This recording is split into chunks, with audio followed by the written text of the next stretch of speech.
Hey, everybody, I hope you're doing well today. Well, let's look at the topic of indebtedness, which is exactly the outcome for many countries who have received an enormous amount of aid over the years. And I put this little subtitle down there, The Handcuffs of Development, because it's almost impossible if you're a developing nation and you're a political leader to not take advantage of the aid that's out there by developing nations, both bilaterally and multilaterally. But then that creates this dynamic where the government itself is absorbing this debt to try to fix short-term problems, but in the long run, this indebtedness can cause major problems. So one of the major drawbacks to growth and development in developing countries is the level of debt and the repayments of that debt that they have to make on the money that was borrowed previously. And in order to understand this, I'm just going to, Jocelyn Blink laid it out so beautifully. Understand the situation. We need to look at the history and understanding of what was known as the Third World Debt Crisis. And the term Third World, of course, is a little bit out of date, but that's the name of it. And so before the 1970s, the amount of borrowing by developing countries was low, and it tended to be in the form of bilateral official aid at concessionary rates. Okay, so low interest rates. But in 1973, listen to this story. It's super interesting and it gives you an understanding of the problem for developing nations and how it came about. In 1973, the OPEC countries, the oil producing countries of the world, steeply increased oil prices, which led to a massive increase in oil revenues for the oil exporting countries. These revenues, this is like takes all of economics and puts it into like one big bowl. And you, as the economist now, can see how things can just snowball. Check this out. So the revenues from the oil exporting countries were really high, and these revenues, which are known as petrodollars, were deposited in Western commercial banks. And interest rates, as a result of all of this money, started to fall sharply because of the large supply of available funds. And the banks needed to lend the money, the OPEC money, to third parties in order to make profits. So there was so much money now available that the usual borrowers did not take the full amount. And so the banks offered loans to developing countries. So imagine you're a bank. What do banks do? Banks are in the business of making money by taking deposits and packaging it up as loans.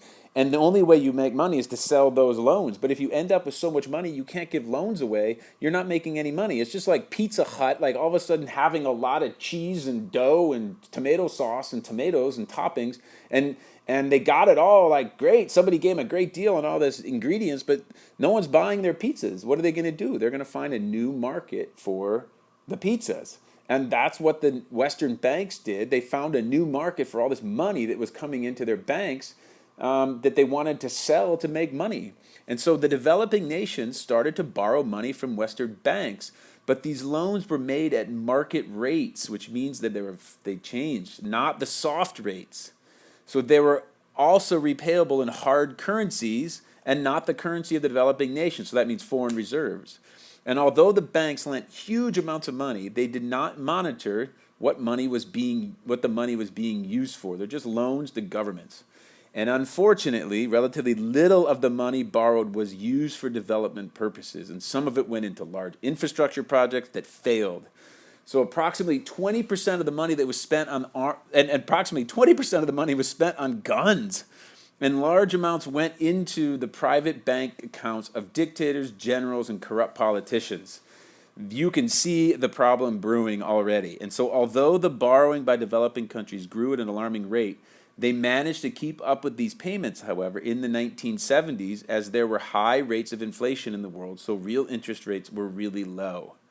But what's going to happen as soon as interest rates go high? These countries are not going to be able to repay the money. And the other thing that was happening that led to this was world demand for commodity exports was relatively high, as were export prices. So they could earn high enough revenues in hard currency to make the repayment. So developing nations could sell their primary products, get foreign currency to pay down this debt. However, in 1979, the OPEC countries, the oil producing countries of the world, instigated another large increase in oil prices, which contributed to the start of a worldwide recession. And this resulted in a sharp demand for commodities. For a variety of reasons, including lower commodity prices, developing countries found it hard, if not impossible, to make their loan repayments. This is in 1982 now. And in 1982, Mexico defaulted on its loans. In simple words, the Mexican government said they could not service their debt, that it that is pay back the loan and the interest, and this threatened the whole international credit market. If one country was allowed to not pay back its debt, could they all? And over the next few years, several countries followed Mexico in their inability to repay their debts, and the International Monetary Fund became instrumental in trying to solve what became known as the Third World debt crisis. So now what's going to happen? Well, the developing nations are going to come in. This is such an interesting history lesson. The IMF, International Monetary Fund, is going to come in and say, oh, well, we can help. So you can't pay back these private banks. The private banks aren't getting their money. The interest rates are going up. And so the International Monetary Fund lent money to developing countries countries that needed them, but would only do it if the countries in question adopted certain economic policies.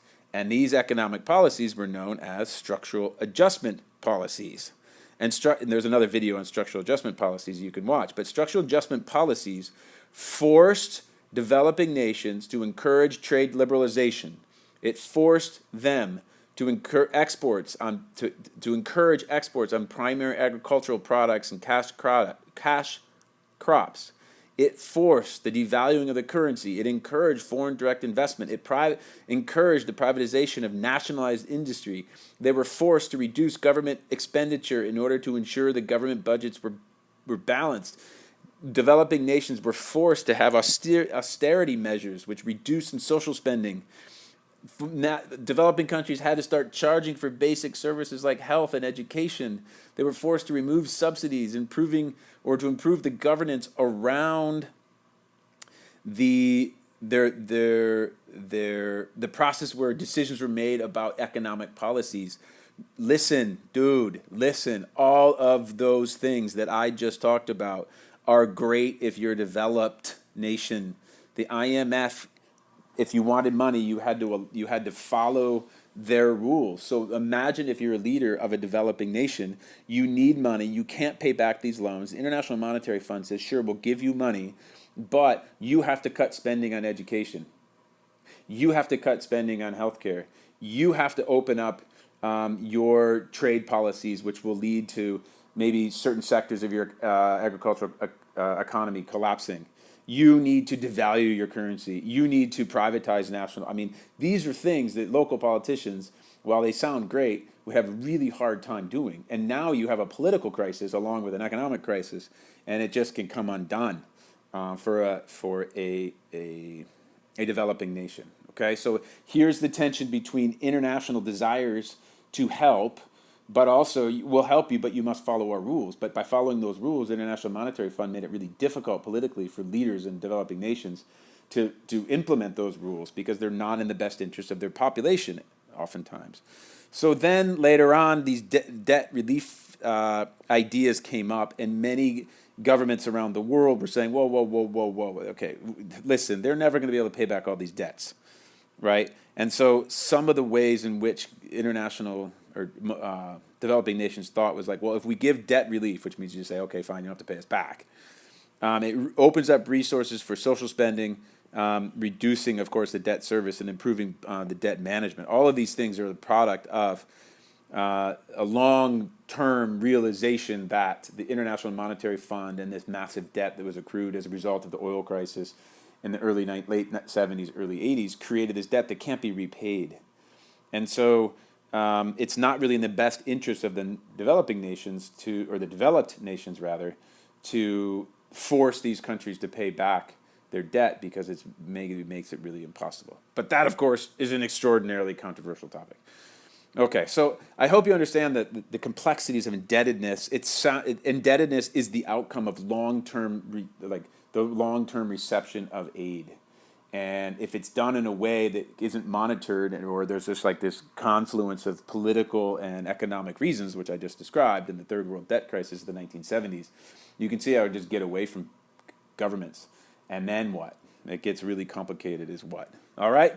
So I hope you found this video to be helpful. Check out the next video on International Monetary Fund and on structural adjustment policies. They're super interesting and create great topics for discussion in economics and politics. All right, y'all. Hope you found this to be helpful. We'll talk to you in a bit.